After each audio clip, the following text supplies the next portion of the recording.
The crosswalk signal flashed red, but she didn't move. A black woman stood alone in the tide of Manhattan rush hour. A small Korean boy pressed against her chest, both staring directly at the tinted window of a black luxury sedan. Inside, a man who had built an empire on perfect disappearances felt his pulse fracture. 3 years ago, he had signed the order himself, clean, final, irreversible. Yet here she stood, alive and unyielding, holding proof of a failure far more dangerous than survival. The child turned his head, and for one suspended moment, the man saw his own eyes staring back at him. She knew he was watching. 42nd Street didn't pause for anyone. The asphalt thrummed with heat rising through worn concrete, carrying the sharp tang of street vendor smoke and exhaust. Taxis honked in staccato bursts. Delivery trucks double-parked with hazards blinking. Tourists shuffled in confused clusters while locals cut through gaps that didn't seem to exist until bodies made them real. In the back of the sedan, he sat in manufactured stillness. Charcoal suit pressed sharp, hands folded over Italian leather, face schooled into the expression that had ended negotiations and lives with equal efficiency. The city reflected off tinted glass like a kingdom viewed from a throne. He owned nothing here officially. No deeds, no paperwork, no names attached to property or accounts that could be traced back to Seoul. Yet the dockworkers knew. The union bosses knew. The district attorneys who didn't ask certain questions knew. Power didn't require visibility. It required inevitability. The light ahead turned yellow. His driver eased toward the intersection, brake lights glowing red in the haze. Pedestrians gathered at the crosswalk in that unique New York formation. Bodies angled forward, weight shifting, ready to flood the street the instant permission arrived. That's when the world cracked. She stood 3 bodies deep in the crowd, but somehow occupied space differently than everyone around her. While others checked phones or stared into middle distance, her posture was a declaration. Spine straight, shoulders squared, chin level. Protective without being defensive. The boy was maybe 3 years old. Korean features set in a face still soft with childhood. He wore a gray cotton shirt with a small dinosaur stitched near the collar. One small hand gripped the woman's blouse. The other hung relaxed at his side. The child wasn't looking at the street. He was looking directly at the sedan. At him. The man's breath caught halfway down his throat and stayed there. His right hand, resting on the leather seat, tightened until knuckles went pale beneath skin. The carefully constructed stillness that governed every meeting, every negotiation, every execution of power, it shattered like glass under pressure. Impossible. The word repeated in his mind with the mechanical rhythm of denial. This was coincidence. Statistical anomaly. New York held 8 million people pressed into vertical corridors. Faces recycled. Features overlapped. The human brain manufactured patterns from chaos because that's what kept ancestors alive when shadows moved in firelight. But the boy's eyes didn't waver. They held steady with a quality that children weren't supposed to possess. Not curiosity, but assessment. The way you studied something you recognized but couldn't yet name. His own eyes staring back. The same almond shape. The same slight downward tilt at the outer corners. The same weight behind the gaze, as if even at 3 years old, this child understood that looking meant seeing, and seeing meant remembering, and remembering meant consequence. Genetic echo made flesh. The light turned green. Pedestrians surged forward in that collective release of urban momentum. She moved with them, each step deliberate. The boy's weight balanced against her hip. Not hurrying. Not hesitating. Coming closer. 20 feet. 15.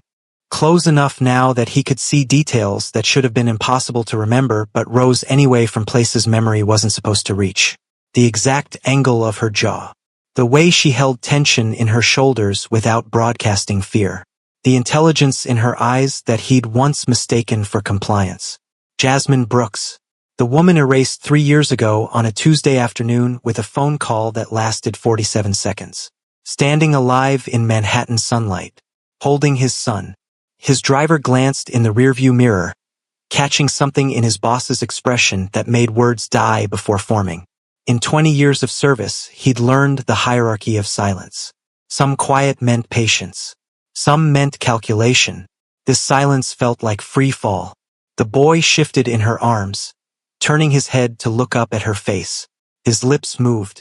Question, probably. Something children asked 1,000 times a day in voices adults learned to filter out as background noise. But she didn't answer immediately. Instead, she looked straight ahead. Straight at the sedan. Straight at the tinted window. Straight at the man behind glass who had authored her death and was now confronting the failure of his own omnipotence. Their eyes met, and she did not run. That single fact detonated every assumption he'd built his empire upon. Fear made people predictable. Survival instinct overrode loyalty, pride, even love.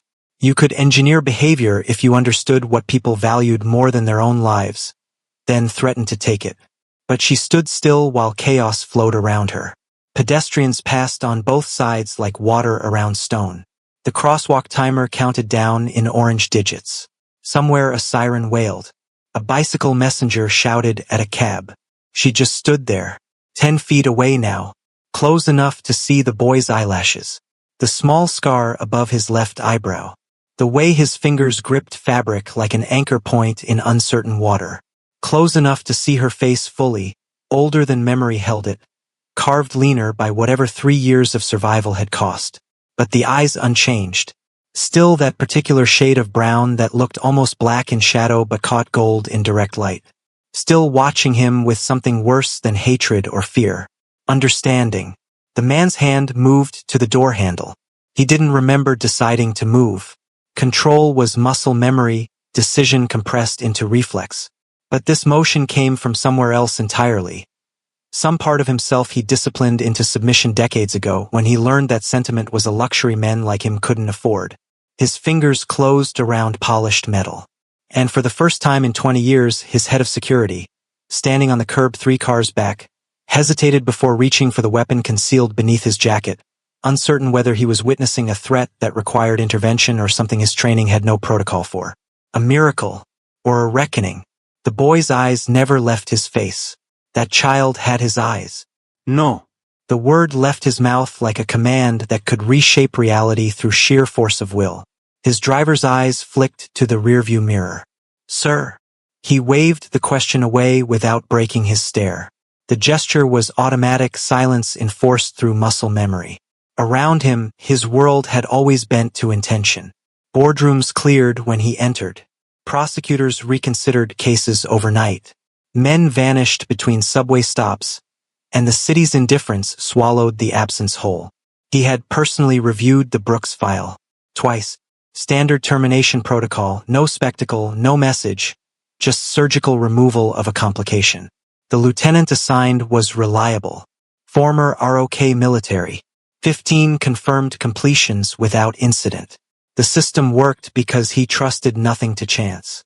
Yet across 10 feet of concrete and circumstance, statistical impossibility wore a gray shirt with a dinosaur on it. His mind reached for mathematics like a drowning man reaching for driftwood. 8 million people in New York. Thousands of biracial children. The human face constructed from limited variables, eye spacing, bone structure, ratios that repeated across populations with algorithmic predictability. Coincidence. It had to be coincidence. But the boy's posture, weight distributed on one hip, head tilted at precisely the angle he himself used when listening to subordinates lie, wasn't coincidence. That was inherited architecture. DNA expressing itself in gesture before language could teach it. The child shifted, wrapping both arms around her neck. Small fingers pressed into dark skin. Trust made physical. She still hadn't moved. Everyone else flowed past. Suits and tourists, delivery workers and street preachers, but she occupied space like a monument erected specifically for him to witness. No signs of flight preparation, no scanning for exits, no fear responses his trained eye could catalog and predict. That absence destabilized him more than her presence. In his world, survival meant motion. You ran or you fought or you negotiated, but you didn't stand still while the predator studied you through tinted glass. Standing still meant you'd already accepted the outcome. Or worse, it meant you believed you had nothing left to lose. His hand remained frozen on the door handle. Behind him, through the rear window, He sensed rather than saw his security details' confusion. They were reading him the way orchestras read conductors, waiting for the gesture that would transform potential into action. But the gesture wouldn't come, because opening that door meant choosing between the empire built on certainty and the child wearing his bone structure like evidence. Between the man who signed termination orders over breakfast and whoever stood on the other side of admission. The crosswalk timer blinked its final seconds. She adjusted the boy's weight against her hip, turned slightly, preparing to walk away, not fleeing, just leaving, as if his presence didn't warrant urgency, as if 3 years of survival had taught her that power only reached as far as you let it, and she'd simply stopped granting permission. The light changed. She took one step back toward the curb. His hand moved without authorization, pulling the handle, pushing the door open against its weighted hinge. Cool air rushed into the sedan's controlled environment. Street noise invaded the silence he'd wrapped around himself like armor. His head of security's voice crackled through the earpiece. "Sir, what are your?" He stepped onto the pavement. The city noise compressed into a single sustained note. Car horns, distant sirens, someone's radio bleeding bachata into the afternoon heat. All of it present but suddenly irrelevant, reduced to ambient pressure against the singular fact of proximity. 5 feet now. Close enough to see the boy's eyelashes were impossibly long. To notice the small cowlick disrupting his hairline in exactly the same place where his own barber compensated with product every morning. Close enough to confirm what logic kept trying to deny. She met his eyes without flinching, waiting. The question formed in his mind like a blade turning inward. If you were certain she was dead, why does seeing her alive feel less like surprise and more like relief? For years earlier, Jasmine Brooks had been hired to make problems disappear through syntax. Legal translator, contract intermediary, the woman who could render Korean corporate language into English phrases that wouldn't trigger SEC investigations or Treasury Department algorithms. She was expensive, discreet, and had learned early that asking questions shortened careers. The first 3 months, she never saw his face. Documents arrived via encrypted email. Payment appeared in her account like clockwork. Professional distance maintained through digital barriers that both parties understood were necessary for survival. Then a shipping contract went wrong. Customs seized a container in Newark. Someone needed to explain maritime law to someone who didn't speak the language but absolutely controlled the outcome. She was summoned to a restaurant in Koreatown that closed its doors for private parties every Wednesday at 9. He sat alone at a table meant for 12. She'd expected theater, the performance of dominance that insecure men used like armor. But he just gestured to the chair across from him and asked if she preferred tea or whiskey. "Whiskey," she'd answered, meeting his eyes. "If we're pretending this is a business meeting." The corner of his mouth had moved. Not quite a smile. Something closer to recognition. That's when professional distance started eroding like shoreline against tide. 18 months later, late nights became the space where armor came off. She learned he'd killed his first man at 17. That his mother had died believing he'd become a doctor. That he could recite Yeats from memory but pretended not to understand poetry in front of his lieutenants. He learned she'd put herself through Columbia. That her father had been a minister who'd stopped speaking to her when she chose law over faith. That she played piano badly but obsessively when stressed. The night it happened, the irrevocable shift from professional to personal, started with bourbon and ended with vulnerability neither had planned to expose. Aftermath arrived 6 weeks later in a bathroom stall at her office. 2 pink lines rendering the future unambiguous. She told him in the same restaurant where they'd first met. He set down his glass with the careful precision of someone preventing spillage through sheer discipline. "Are you certain?" His voice was steady. "Clinical. 3 tests. Yes." Silence stretched between them like a border neither knew how to cross. Finally, "That child cannot exist. Not cruelty. Just calculation." The same tone he used approving shipping manifests or personnel reassignments. "I'm not asking permission," Jasmine said quietly. "I'm not offering options." He met her eyes with something that might have been regret if men like him permitted such indulgences. "You understand what this means." What exposure costs. She understood perfectly. 2 weeks later, the surveillance started. Black sedans trailing her commute. Her apartment buildings super asking questions about visitors. Bank accounts flagged for review by institutions that had never noticed her before. She recognized the architecture of erasure being constructed around her. The night they came, she wasn't home. Grocery run that saved her life through sheer timing. She returned to find her door ajar, belongings sorted into garbage bags. Lease somehow voided despite months remaining. She ran. Bus stations. Cash transactions. Disposable phones. The survival skills poverty had taught her repurposed for a different kind of war. The lieutenant found her in a motel outside Philadelphia. He was older than the others. Carried himself like someone who'd stopped believing in clean hands decades ago but still remembered what they'd felt like. He sat across from her in the parking lot, engine idling, and said, "You have two choices. There's what I'm supposed to do, and there's a bus ticket to Atlanta in this envelope." Why? Her voice was steady despite her pulse. Because killing pregnant women wasn't in my contract when I signed up. He placed the envelope on the hood between them. Don't make me regret mercy. She gave birth alone in a clinic that didn't ask for insurance or proper identification. When they placed Daniel on her chest, warm and impossibly small, eyes unfocused but somehow searching, she made a promise louder than fear. You will know safety even if I never do again. Present day. You look exactly the same, he said finally, still standing 5 feet away on a Manhattan crosswalk. Liar. Jasmine's voice carried no accusation, just fact. You look older. Power ages poorly. So does survival. The boy stirred against her shoulder, watching this stranger with his father's eyes study them both like an equation that refused to balance. Why did you come back? He asked. Because running ends eventually, she answered. And he deserves to know why his face makes strangers stare. The question hung between them like smoke. Can you atone for ordering someone's death by failing to see it through? Or does mercy require something more expensive than restraint? His empire had been built on 3 immutable laws. Law 1, no lineage.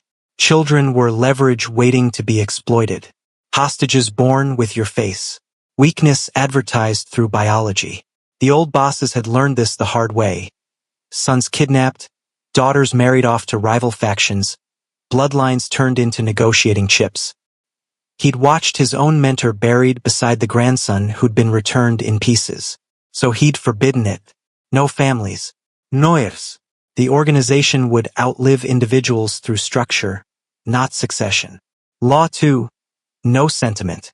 Affection was permission for others to find your pressure points. Love made you predictable. Loyalty could be purchased. But emotion? Emotion made you vulnerable to the one weapon money couldn't neutralize, caring more about someone else's survival than your own. Law 3. No unfinished business. Threats were eliminated completely or not at all. Half measures bred resentment. Mercy created enemies with memory. Every loose end eventually became a noose. These weren't philosophical preferences. They were survival calculus written in the blood of men who'd miscalculated.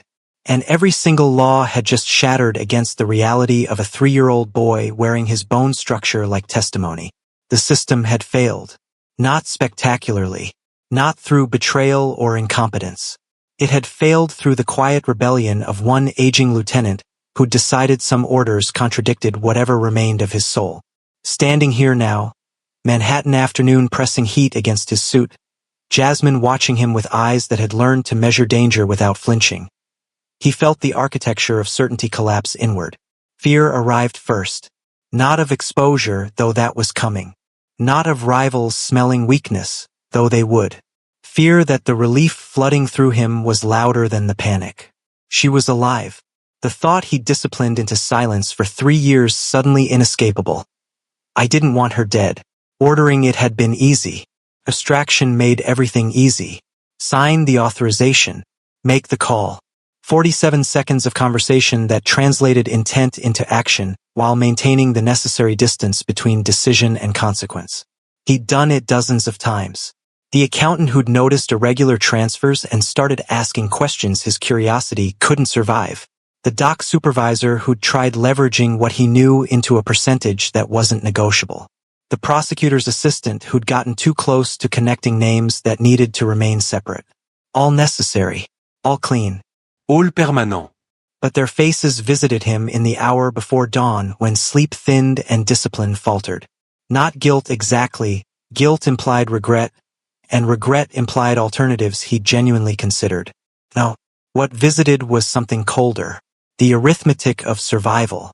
The running tally of people who'd continued breathing only until their breath became inconvenient. Jasmine should have been another entry in that ledger. Instead, she stood here holding evidence that his control was always more fragile than he'd convinced himself. That systems built by men could be undermined by other men's last shreds of conscience. The boy shifted in her arms, and he saw it clearly now, the uncontrollable variable his entire philosophy had been designed to prevent. This child didn't care about organizational charts or threat assessments. Didn't understand that his existence made his mother a target and his father a liability. He just existed, innocent and absolute. A fact that couldn't be negotiated with or neutralized through strategy. "You're not going to say anything?" Jasmine asked quietly. His security detail was 3 cars back, waiting for orders that wouldn't come. Waiting for him to reassert control through the vocabulary of violence that had always been available when words failed. But the script had been written for a world where his laws held.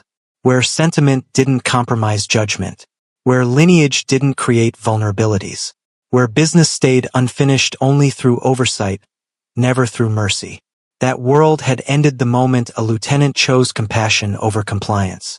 And he'd been living in its ghost ever since, pretending the order's failure was somewhere else's problem, someone else's conscience, someone else's unfinished business. The boy was looking at him again, not afraid, not curious, just looking. The way you studied something familiar but unnamed. A reflection not yet understood. His reflection. His unfinished business. His failed law made flesh. If your rules were supposed to prevent this exact situation, and they failed, were they protecting you or were they just expensive ways of avoiding the question? What kind of man kills his own child to maintain an empire he'll die alone in anyway? The crosswalk timer reset. Fresh wave of pedestrians gathered at the curb. Jasmine didn't wait for the signal. She stepped into the street with deliberate precision, each footfall measured, the boy's weight balanced against her hip. Not fleeing, not rushing, just crossing the distance between survival and confrontation with the steady pace of someone who'd already made peace with whatever came next. 20 feet. He watched the child's profile, the slight upturn of his nose, his mother's feature softening the sharper geometry inherited from paternal genes. The way his small hand rested on Jasmine's collarbone, fingers splayed like a starfish. Trust without conditions. 15 feet. What would his life have looked like without the empire? Without the calculus that turned people into assets or liabilities? Would he have taught this boy to ride a bicycle? Helped with homework? Attended piano recitals with a camera phone and awkward pride? The questions felt like examining archaeological remains of a civilization that had never existed. 10 feet. The boy turned his head fully now, tracking him with unsettling focus. Children weren't supposed to maintain eye contact like this, steady and evaluating. They were supposed to hide behind parents' legs or wave with unfiltered friendliness. But Daniel, he knew the name now, had carried it in his chest like shrapnel since their last exchange. Just watched. Absorbing, recording, processing information with an intelligence that shouldn't yet exist at 3 years old. 5 feet. Jasmine stopped. The city noise compressed into white static. Somewhere behind him, his head of security murmured into a radio. Strategic recommendations being calculated and transmitted. Perimeter assessments. Exit strategies. The machinery of protection operating on autopilot. But none of it reached him. "Why is that man staring at us?" Daniel asked quietly. His voice was clear, precise, each syllable articulated with care that suggested he'd been taught to make himself understood in environments where accent or hesitation might be misinterpreted as weakness. Survival skills inherited through instruction instead of DNA. Jasmine's jaw tightened. Not anger. Something closer to exhaustion from carrying weight too long. Because, she said carefully, he forgot something important a long time ago. What did he forget? That some decisions don't end when you stop thinking about them. The boy absorbed this with the seriousness children applied to truths they sensed mattered even when vocabulary failed comprehension. Then he looked directly at him again and asked, "Are you sad?" The question detonated. Not because it was perceptive, though it was cutting through decades of discipline to locate the exact feeling he'd been refusing to name, but because no one had asked him that in 20 years. Anger, yes. Fear occasionally. Respect constantly. But sadness? Sadness was the province of people who believed feelings deserved acknowledgement instead of suppression. His voice fractured, reset. I don't know. Truth arrived unfiltered, unauthorized. The admission of someone who'd suddenly realized the performance of certainty had calcified into genuine confusion about what existed beneath the armor. Daniel nodded solemnly, as if adults confessing ignorance was perfectly normal. Expected, even. My mama says it's okay to not know things, the boy offered. But you have to ask questions to find out. Behind him, he heard his driver exit the sedan. Protective instinct activating despite no visible threat. His security detail had shifted closer, 3 men in strategic positions, hands near concealed weapons, body language broadcasting preparedness for violence that situation couldn't yet justify. They were reading the encounter wrong, treating this like negotiation or ambush instead of what it actually was, collapse. The visible dissolution of the man who'd ordered their paychecks and their silence for years. Standing emotionally unarmed in the middle of Manhattan while a 3-year-old dismantled his worldview with questions about feelings. Jasmine's expression hadn't changed. Still that careful neutrality. The face of someone who'd learned to give nothing away because everything could be used against you. But her grip on Daniel had shifted. Protective hold loosening slightly. Not trust, she was too smart for trust. But maybe recognition that violence wasn't arriving on schedule. I should go, she said finally, not asking permission, just announcing intent. He knew she was right. Every second of exposure increased risk. For her. For Daniel. For the illusion of control he needed to maintain if the Empire was going to survive past this afternoon. But his voice formed different words. Wait. Single syllable. Command softened into request. She paused. Waiting. If you let them walk away now, you preserve everything you built. If you don't, if you reach for connection instead of control, what remains of the man who chose empire over humanity? And why does the answer suddenly feel less clear than it did 5 minutes ago? His phone vibrated against his ribs. Once, twice. The pattern coded for priority communication from Seoul. He didn't move to answer it. Jasmine's eyes tracked the subtle shift in his posture. The way his shoulders tensed. How his jaw set differently. She'd learned to read danger the way sailors read weather. Small atmospheric changes predicting storms still below the horizon. You should take that, she said quietly. It can wait. No. Her voice sharpened. It can't. And you know it. The phone stopped. Started again immediately. Seoul didn't call twice unless blood was already in the water. He pulled the device from his inner pocket. The screen displayed a name that made his pulse spike despite years of discipline. Park Min-jun, his second in command. The man who only contacted him directly when the organizational equivalent of fire demanded immediate attention. He answered in Korean. Listened. His expression remained neutral, but something behind his eyes shifted. Calculation replacing the vulnerability that had been surfacing moments before. When? He asked. The response made his free hand curl into a fist. Contain it. I'll call back in 30 minutes. He ended the call. Looked at Jasmine with an expression she recognized from late nights 4 years ago, when problems arrived that couldn't be solved with contracts or conversation. We need to move, he said. Now. What happened? Rumors. Someone in Seoul is asking questions about an heir. About why I've redirected funds through third-party accounts. About a woman and a child in New York. Jasmine's face drained of color. How long have they known? They don't know. Not yet. But they're looking. And in my world, suspicion accelerates into certainty faster than truth can catch up. Daniel sensed the shift in his mother's tension. His small body pressed closer, seeking reassurance through proximity. Who's asking? Jasmine's voice was steady, lawyer instinct overriding maternal panic. Choi faction. They've been waiting for leverage since the dock reorganization last year. He glanced up at the buildings surrounding them. Windows reflecting afternoon sun. Any one of them could hide a camera, a watcher, someone converting this public collision into intelligence worth more than cash. This street has 17 CCTV cameras in 3 blocks, he continued. Traffic monitoring, security systems, every frame time-stamped and archived. If they're already suspicious, they're already searching footage. So we're already compromised. Not a question. An assessment. Possibly. Probably. He looked at Daniel, then back to her. In my world, sentiment is ammunition. Children are pressure points. The moment rivals confirm an heir exists, they come for him. Jasmine finished the logic with the cold precision of someone who'd studied this particular brand of violence from the inside. Leverage. Hostage. Proof you value something more than strategy. Exactly.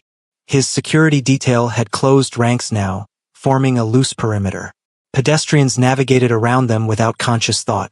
New Yorkers conditioned to treat clusters of armed men in expensive suits as just another urban obstacle. But the exposure was complete. Manhattan's indifference wouldn't protect them. The cameras had already recorded the encounter. Someone in Seoul was already aggregating data, connecting digital breadcrumbs back to this exact intersection. Back to proof that the man who'd forbidden lineage and outlawed sentiment had both. Jasmine shifted Daniel to her other hip, preparing to move. Fight or flight calculation running behind her eyes. Why did you come back? He asked again. Different inflection this time. Not philosophical curiosity. Tactical assessment. You survived 3 years invisible. Why surface now? Because Daniel started asking questions I couldn't answer without lying. She met his eyes. And I won't raise him on lies just to keep us safe from you. The truth of it hit harder than accusation. She hadn't returned seeking reconciliation or revenge. She'd returned because integrity mattered more than survival. A principle he'd abandoned so long ago he'd forgotten it was even an option. His phone vibrated again. Text this time. Park Min-jun. Message written in the abbreviated Korean they used for urgent situations. Video confirmed. 2 hours ago, someone accessed municipal camera archives for 42nd Street. Choi faction courier left for JFK 30 minutes ago. 12 hours. Maybe less before Seoul's most ruthless faction had boots on New York ground. Protection had become exposure. His presence, the very thing that should guarantee their safety, had marked them for death. Can you save someone from danger you created just by existing near them? Or does proximity to power always end the same way, with collateral damage and necessary sacrifices? And if you already know the answer, why are you still standing here?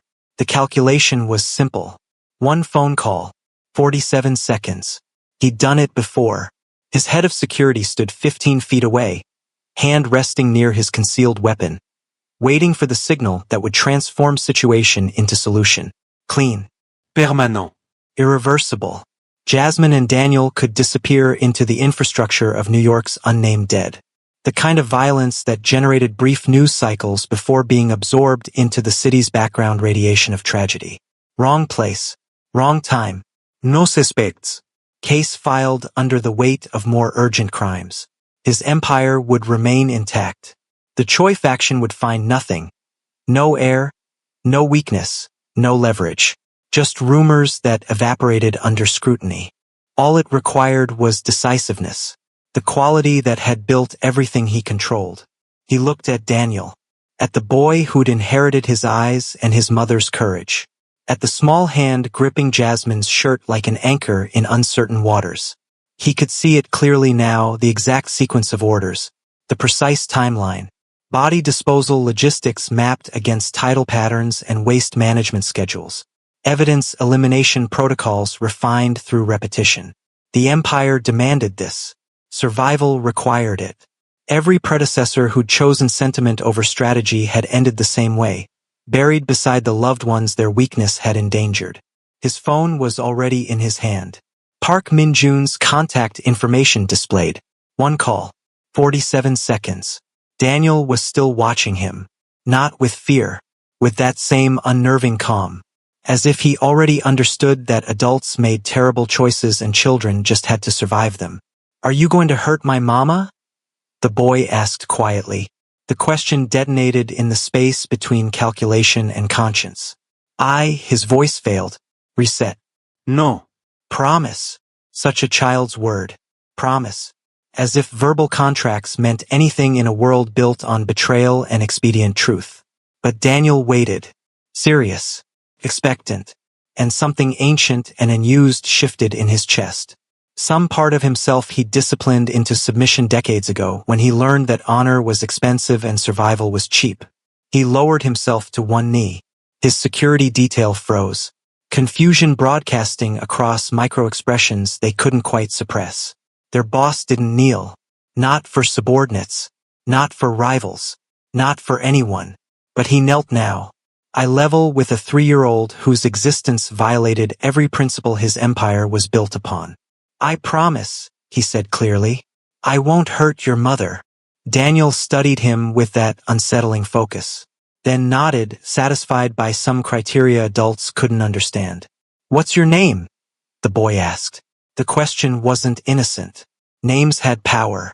Identity carried consequence. In his world, names were intelligence that could be weaponized. But looking at this child, the calculation seemed obscene. "Sang-hoon," he answered. Then, because the boy deserved more than fragments, "But you can call me—" He stopped. Father was impossible. The title required presence, consistency, the kind of commitment his life couldn't accommodate.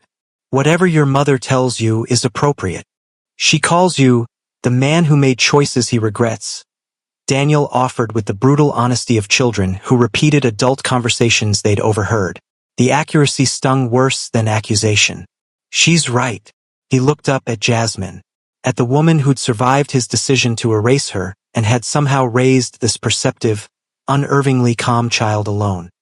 "Your mother is usually right." Jasmine's expression hadn't softened. She was too smart to mistake sentiment for safety, too experienced to believe one conversation could undo years of threat. But something in her posture shifted. Fractional acknowledgement, not forgiveness. Just recognition that variables were changing in real time. He stood, turned to his head of security. The man who'd executed orders without question for 15 years. Who'd eliminated problems with the efficiency of someone who'd stopped questioning whether solutions were just. "Stand down," he said clearly. Confusion rippled through the security detail. Stand down from what? There was no visible threat. No engagement in progress. "Sir." His head of security's voice carried the careful neutrality of someone requesting clarification on orders that made no tactical sense. "All of you, stand down. These people are not threats. They're not problems to be solved. They're—" He paused, searching for vocabulary that existed outside organizational hierarchies and threat assessments. "Under protection. My protection. Permanently." The last word hung in the air like a detonation. Permanent meant resources, meant commitment, meant prioritizing their survival over strategic flexibility. In an organization built on ruthless efficiency, permanent protection for non-operational civilians was expensive, complicated, and vulnerable to exploitation. It was everything his laws had been designed to prevent.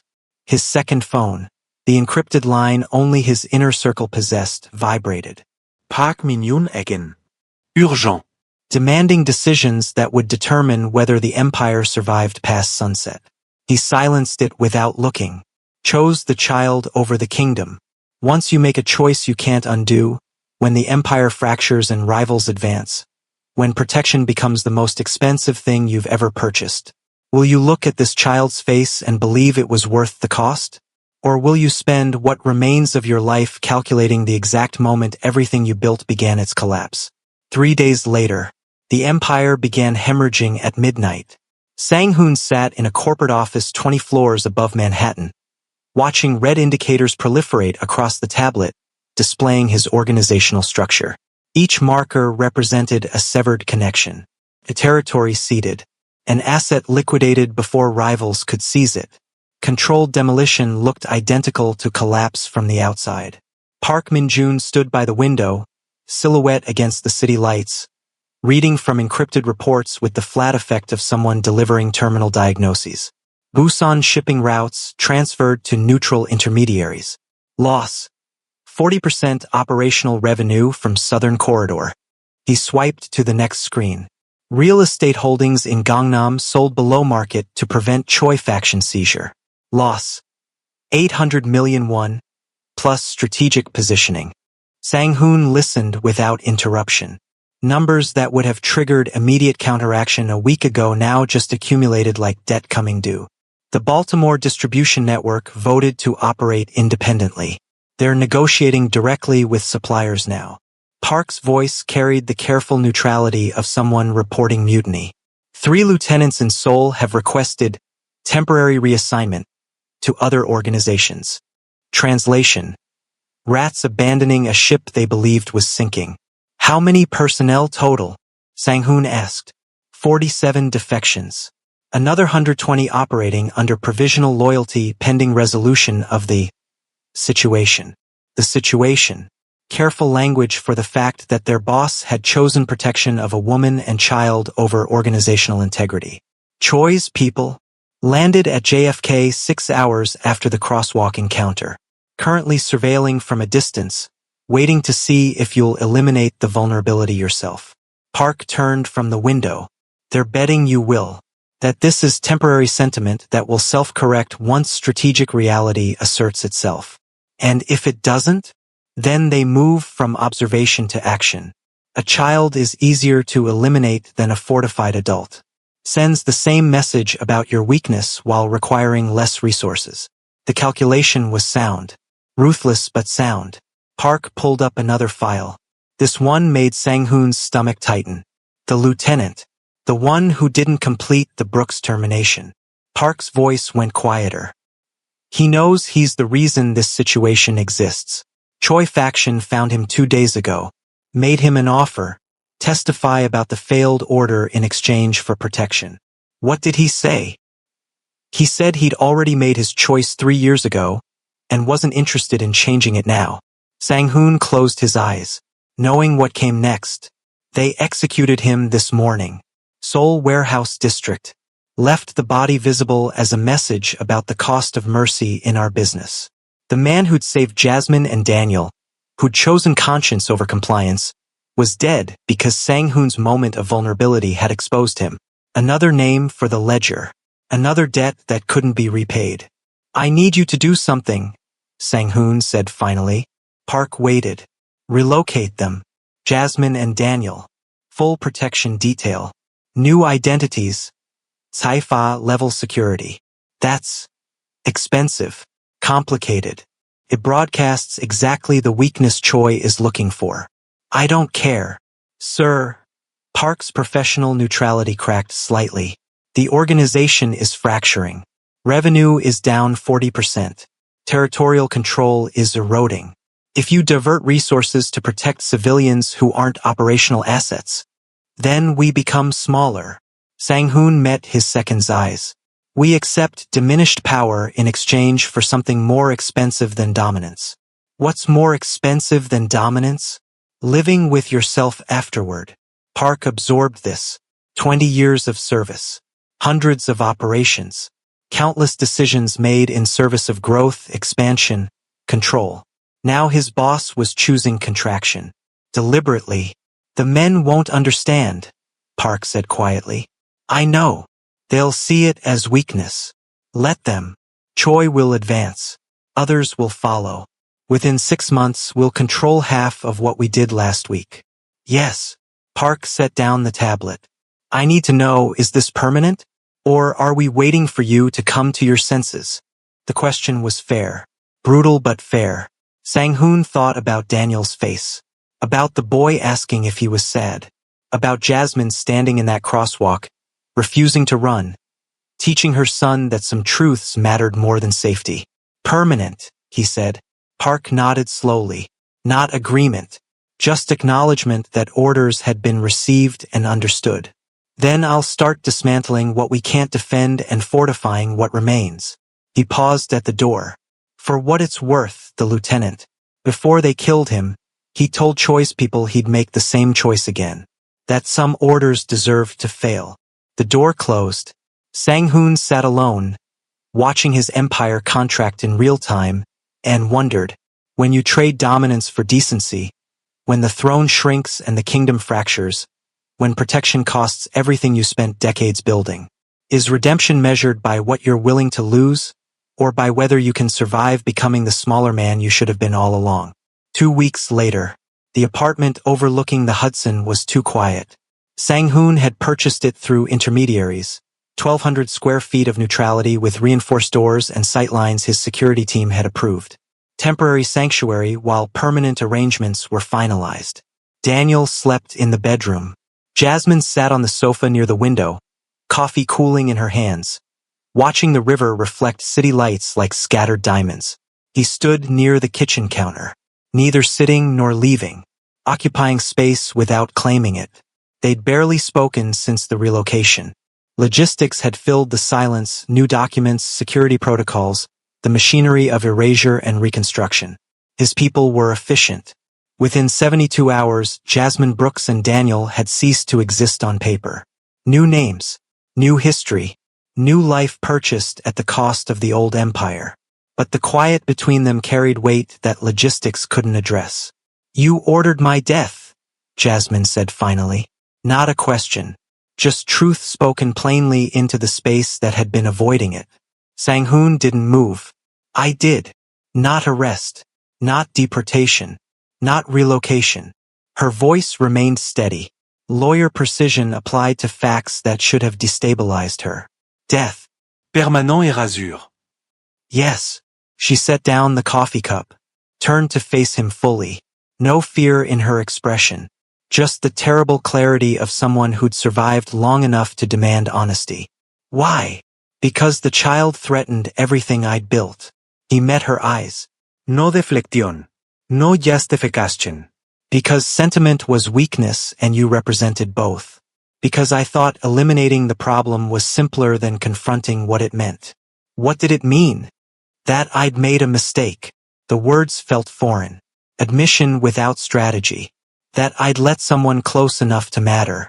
That matching made me vulnerable in ways I couldn't calculate or control. Jasmine absorbed this, processing the logic of violence she'd already intuited but never heard spoken aloud. If the lieutenant had followed orders, she said quietly, if I died that night, then I would have killed my son without knowing his name. Sang-hoon's voice was bare. No armor. No performance. And spent the rest of my life convinced I'd made the necessary choice. The silence that followed was heavy. Honest. The kind that existed when all pretense had been stripped away and only damage remained. Do you expect forgiveness? Jasmine asked. No. Good. Because I can't give it. She stood, moving to the window, distance without fleeing. You made a decision that would have erased me. Would have made Daniel grow up without a mother because his existence was inconvenient to your empire. I know. And now you're making different decisions. Dismantling what you built. Protecting us at enormous cost. She turned back. But that doesn't undo the first choice. It doesn't erase the fact that you signed my death warrant. No. It doesn't. So what are we doing here? Her voice finally cracked. Just slightly. The armor she'd maintained for weeks showing its first fracture. You can't atone for trying to kill me. I can't forgive you for succeeding in destroying the life I had. Daniel exists between us like evidence neither of us can escape. Sang-hoon moved closer, not invading her space, just closing the distance enough that conversation didn't require projection. I don't know what we're doing, he admitted. I only know that walking away now, letting you disappear again into whatever life my protection can purchase, feels like the same choice as before, just cowardice in different packaging. So you stay? Play father to a child you tried to erase? Pretend 3 years of his life didn't happen without you. I don't know how to be a father. The confession arrived unfiltered. I only know how to be what I've been. And that man ordered your death. So maybe I stay because leaving would mean he won. Jasmine studied him, looking for deception, for manipulation, for any trace of the strategic thinking that had governed their relationship before. But his face showed only exhaustion. The kind that came from dismantling yourself piece by piece and discovering no blueprint for what came next. He's asking about you, she said finally. Daniel wants to know why the sad man from the street keeps sending people to protect us. What do you tell him? The truth. That you made terrible choices. That you're trying to make different ones now. That I don't know if that's enough. In the bedroom, Daniel stirred. Small sound of a child shifting in sleep. Both of them turned toward it. Instinctive. Parental. The only thing they definitely shared. Is truth enough? Sang-hoon asked quietly. Can it coexist with survival? Or does honesty just make everything hurt more clearly? Jasmine didn't answer, because neither of them knew yet. When the truth is spoken plainly and no one apologizes. When damage is acknowledged but not resolved. When a child sleeps unaware of the violence that preceded his existence. Does staying become its own kind of redemption? Or just another form of the same selfishness that started this? 6 months later. Central Park in October carried the kind of light that made the city feel temporary. Gold filtering through leaves that would be gone by Thanksgiving, warmth that wouldn't survive November. Sang-hoon walked without guards. The adjustment had been harder than anticipated. His body still tracked exits instinctively, still cataloged faces in crowds, measuring threat levels his rational mind knew were no longer relevant. 20 years of hypervigilance didn't disappear just because you decided power wasn't worth the cost. But he walked alone anyway. 30 yards ahead, Daniel ran toward a flock of pigeons with the unself-conscious joy of children who hadn't yet learned that dignity required restraint. Arms spread wide, making airplane sounds, scattering birds in an explosion of gray wings and offended cooing. Jasmine sat on a bench nearby, watching with the careful attention of someone who'd learned that safety required constant assessment. She saw him approaching and nodded. Not warmth exactly, but acknowledgement. The fragile détente they'd constructed over months of proximity and honesty. He's been talking about this all week, she said as Sang-hoon settled onto the bench beside her. Feeding pigeons. As if it's the most important thing in the world. Maybe it is. To him. You would have found that ridiculous 6 months ago. I found most things ridiculous 6 months ago. He watched Daniel crouch low, hand extended with breadcrumbs they'd brought specifically for this purpose. Turns out I was measuring importance wrong. The empire had stabilized at roughly 40% of its former size. Enough to maintain operations. Not enough to dominate. Park Min-joon ran most of it now. Day-to-day decisions that Sang-hoon approved remotely but rarely participated in directly. He'd become a consultant to his own organization. Present but diminished. Voluntary irrelevance. The Choi faction had tested their boundaries twice. Both times, Park had negotiated settlements that ceded territory but prevented open conflict. Pragmatic survival replacing aggressive expansion. His men no longer looked at him with fear. Some had left. Others stayed out of loyalty to something that resembled respect more than terror. A smaller operation built on different principles. He'd lost more than half his wealth. Most of his influence. The certainty that his word could reshape reality through force. What remained felt lighter. Dangerous in its fragility, but lighter. Daniel ran back, breathless and grinning. Did you see? I made them all fly at the same time. Very impressive, Sang-hoon said seriously. The boy studied him with that unsettling focus. Then, without warning, climbed onto the bench beside him. Small body radiating heat and energy and the particular scent of children who'd been running in autumn air. Mama says you used to be very important, Daniel said conversationally. I was. Are you sad you're not anymore? The question was so direct it bypassed deflection entirely. Sang-hoon looked at Jasmine. She watched him carefully, curious how he'd navigate honesty with a 3-year-old who'd inherited both their tendencies toward uncomfortable directness. Sometimes, he admitted, being important felt like control, like safety. Losing that is strange. But you're here now, Daniel observed with child logic that skipped past complexity to arrive at simple truth. So it's okay to be less important if you're here, right? Sang-hoon felt something shift in his chest. Not absolution, he'd never earned that and probably never would. But something quieter. Permission to exist in diminished form without treating it as failure. Yes, he said. I think it is. Daniel nodded, satisfied, and jumped down to chase pigeons again. The autumn light pressed against his face. Warm without burning. Temporary without being tragic. He thought about the crosswalk 6 months ago. About standing in that sedan, trapped behind tinted glass, watching his son for the first time and feeling the architecture of certainty collapse. About the empire he'd burned systematically, piece by piece, to purchase this moment. Sitting on a park bench, watching a child feed pigeons, being present for something ordinary instead of powerful. The choice had cost everything he'd spent decades building. And sitting here now, watching Daniel's joy at making birds scatter, he realized something that would have been unthinkable months ago. He'd make the same choice again. Not because it was strategic. Not because diminished power was somehow nobler than dominance. But because Daniel was laughing, and Jasmine's shoulders had finally lost some of their perpetual tension.